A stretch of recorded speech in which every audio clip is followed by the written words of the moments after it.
Hey, what is up guys? I am back and I finally have the 240SX build and I'm going to get right into it. So we're going to go with a street tire compound, and next up we're going to leave the front tire width stock. Rear tire width we're going to bump all the way up to 235/50 17-inch rims, and then we're going to put some nice Roja R2-5 rims on there instead of those ugly stock rims. Don't want to get rid of them. We want to get rid of them. Take some weight off as well. And then I also upgrade the rim size to, I believe, 17-inch rims. I couldn't catch it right there. Yeah, 17-inch rims instead of, I believe, they're stock 14s, which are tiny. And on the conversion, we're gonna drop a single turbo in just to get that extra horsepower and acceleration, a lot of torque as well. Now on to platform and handling. We're going to go with street brakes, full race springs and dampers, and then race front and anti-roll bars, front and rear, excuse me, sorry about that. And then we're going to go with a full cage. Yep. And then weight reduction, we're going to go street weight. We don't want it too light, but we want it still kind of heavy so it just floats around those corners. And then clutch, we're going to go with a sport clutch, street transmission, and a race drive line. And on to, I believe, platform, no, engine. Oh, into the good stuff. Here we go. Race intake, race fuel system, race ignition.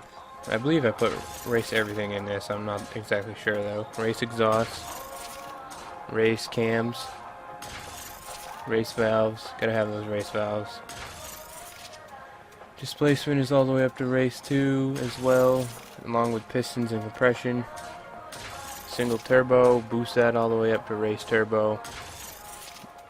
Race intercooler. It does add weight, but it adds several horse. And then street oil and cooling, and to top it all off, a race flywheel. And normally this car is extremely ugly. Like, look at that, that's pretty ugly, I think, but just with that body kit alone, it makes it look 10 times better. So adding the West Street front bumper, keeping the rear wing, adding the Ings rear bumper, and then the charged side skirts to top it all off. Normally I don't do this, but I think the 93 Nissan is hideous. So yeah, we're going to cut to some drifting and talk some more about the car. Here we go.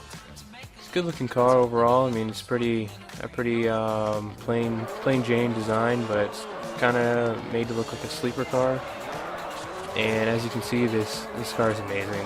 This is by far my favorite drift car. The RX-7 is just below it, and then probably the Supra. But I don't know, you can just tell this car is made to be built into a drift car. It just flows around corners and just feels so great. I get really close right there, that's pretty awesome. But yeah, I'm also planning on doing the engine swaps with this, with the R34 motor and the 2012 GTR motor. I do have 3 setups of those cars. Well, I have all 3. I have the stock Nissan 240 motor, and then I have one with the GTR and the R34. So yeah, look forward to I'll be putting up those sometime soon, hopefully. But yeah, I mean, as you can see, this car is just, I don't know, it's just amazing. It's so fun to drive. This cockpit view is getting pretty good. Drifting around, had a little bump right there off a car, but nothing big.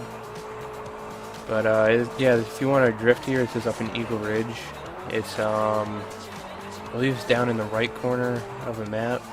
I'm not sure, but if you have all the roads unlocked, you can see all the twisting and tight turns.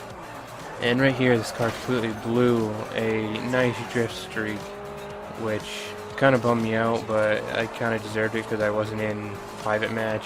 But as you can see, if you want to increase your popularity rank really fast, you can do this. You just drift. I mean, I'm already at 1,000, almost 2,000 times 2 and rising, so I mean, I believe towards the end of this I ended up getting like just 15,000. I mean, it doesn't add up much for me because I'm already number one, and it takes a long time to fill that completely. But yeah, as this comes to an end, if you liked the video, make sure to leave a like, comment on if you want to see some more drift car builds, if you want to see those other 240 setups, and yeah, I appreciate the views and I appreciate all your guys' feedback. So yeah, thanks for watching, guys, and stay tuned for some more drift car builds. Peace.